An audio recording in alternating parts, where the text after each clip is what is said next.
Okay, let's dive in. We've got a crucial mission today, and it's all about moving from financial jargon to, well, factful knowledge. We pulled together a pretty powerful stack of sources for this one. Everything from institutional guidance from places like Ascend Bank and MLC, all the way to really actionable strategies from financial educators like Tiffany Elish. And the goal here is pretty simple. It's to distill the core, non-negotiable insights you need to build real long-term financial health. It's an essential deep dive. And what's really astounding is the consensus across all these different sources.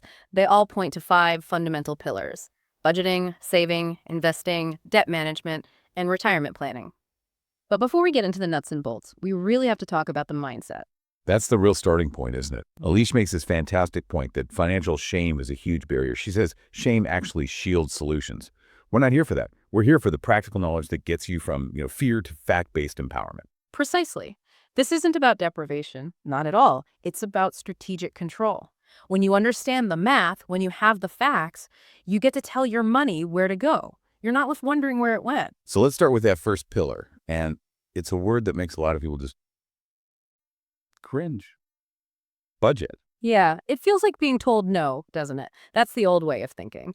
But the sources, they completely reframe this. A budget shouldn't be a restriction. It's a say yes plan. A say yes plan. Yeah. I like that. So it's a blueprint. It's your blueprint. You're just allocating your resources to say yes to what you really want, both for today and for your future. Okay, so how do we build that blueprint? Ascend Bank starts with a really critical technical fact. You have to calculate your net income first. Why is that so important? Focusing on what actually hits your bank account. Because if you budget with your gross income, you're planning with money you will never, ever see. You've already built in a deficit from day one, sometimes by 20, maybe 30%. It's a guaranteed way for a budget to fail immediately. Your foundation has to be built on accurate data. On facts. So once we have that number, the next step is tracking expenses, which can feel pretty overwhelming. But Elish has this brilliant system for it, the BUC categories. Right, BUC. It just simplifies everything. But Elish has this brilliant system for it, the BUC categories. Right, BUC. It just simplifies everything by sorting expenses based on how much control you have. B is for bills. These are your fixed non-negotiables, things rent, mortgage, car payments. Got it. Then U. U is for usage or utility, things that fluctuate. Your electricity bill, water, that kind of thing. And then there's C. This is the most important one. C is for cash or choice. So that's where we have all the control. Dining out, groceries, entertainment, the daily coffee, that's where the power is. And that is where the facts can get a little uncomfortable. I mean, Investopedia points out the danger here. We think of a $25 weekly lunch as, no big deal. But it adds up. It adds up to $1,300 a year. Suddenly, that's a huge chunk of an emergency fund or a vacation. That small choice has massive implications. That really reframes it. It's not about, no, it's about where else could this $1,300 go? Yeah. So if we're aiming for that kind of control, Elish gives this aspirational goal. Try to live off no more than 70% of your net income. Is that realistic for most people right away? It's a target. Something to work toward for sure, especially if you're tackling a lot of debt. But the principle is what matters. Creating that 30% margin is what really accelerates everything. It moves you from just surviving to actually building a surplus. Well, let's talk about that surplus. Pillar number 2, saving. MLC and Ascend Bank are completely aligned on this. The golden rule is pay yourself first. It sounds like a cliche, but honestly, it is the bedrock. You have to treat your savings like a bill, 10 to 20% of your earnings, ideally, before anything else gets paid. And the key is automation. You take the human element, the discipline, right out of the equation. And this is where Alicia's strategy gets really clever. She recommends a 4-account system: 2 checking, 2 savings. Walk us through that, because it's a simple idea, but it's kind of a game changer for removing temptation. It's all about putting your money in different buckets. So one checking account is for your daily spending, your C money. The other checking account, let's call it checking 2, is strictly for your bills, your B and U money. And here's the crucial part. Checking account 2 should not have a debit card attached to it. That is brilliant. It's like you're physically shielding your rent money from an impulse buy. You can't just tap to pay for shoes with it. Exactly. It adds friction. It safeguards your budget automatically. And the first thing we're saving for with this system, the emergency fund. All sources agree on this one.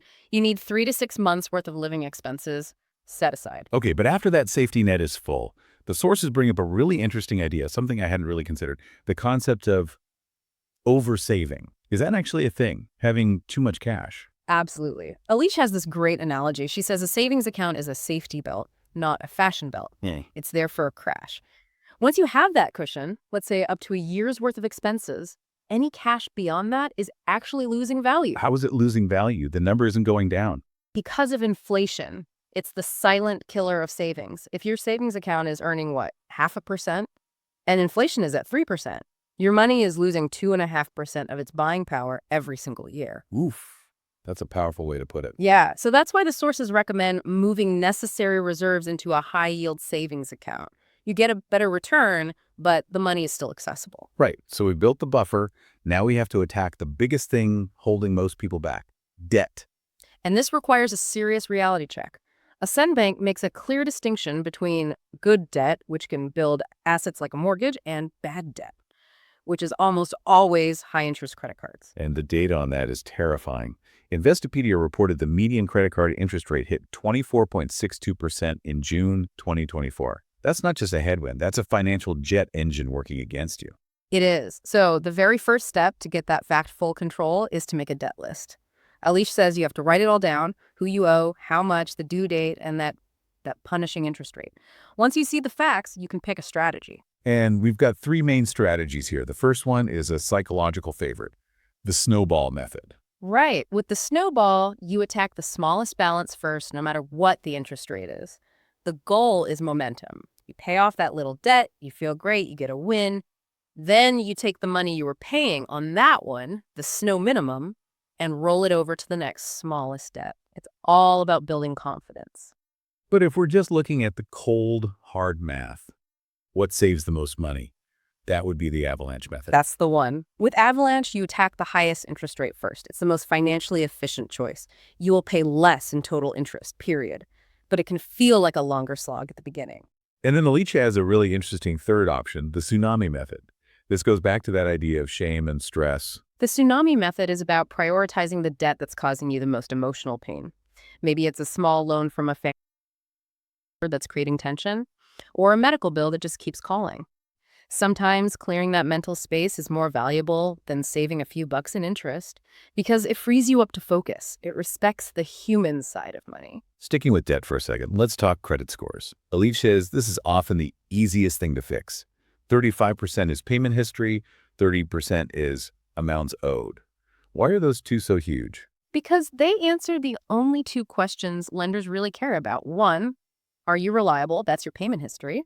And two, are you overextended? That's your credit utilization, how much of your available credit you're using. And all the sources highlight that magic number. Keep your utilization below 30%. Elise also has a great tip for a quick boost. Pay off just one small credit card in full every single month. Yes.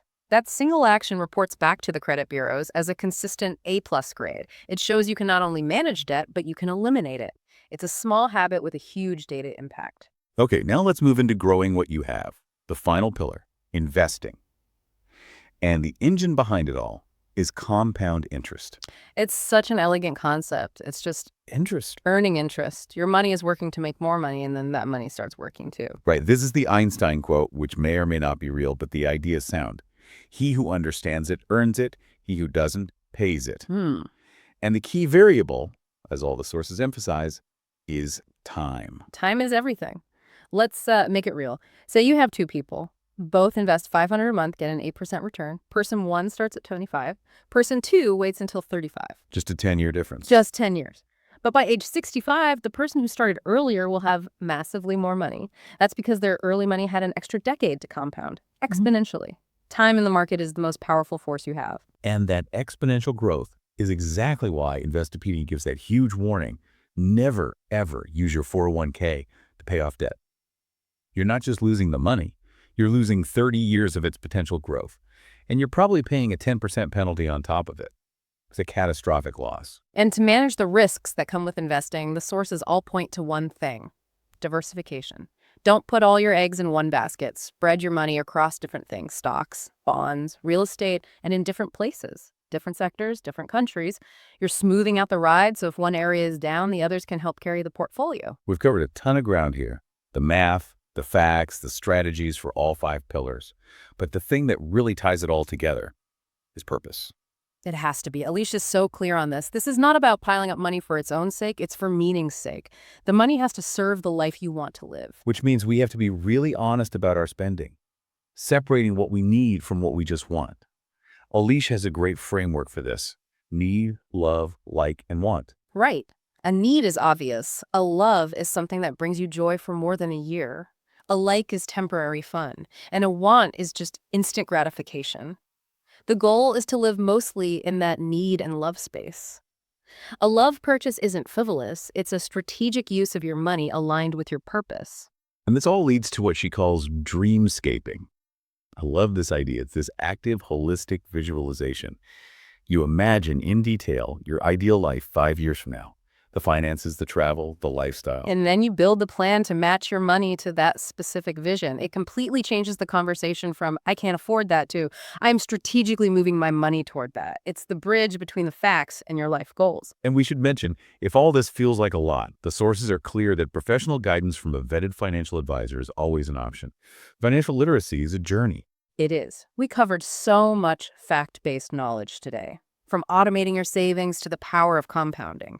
But the final provocative thought, the one for you to really sit with, is maybe the most profound idea in all the research. It's this realization Alicia had after becoming successful, the idea that you might already have enough. Use all this new factful knowledge, not just to get more, but to define what enough actually looks like for you.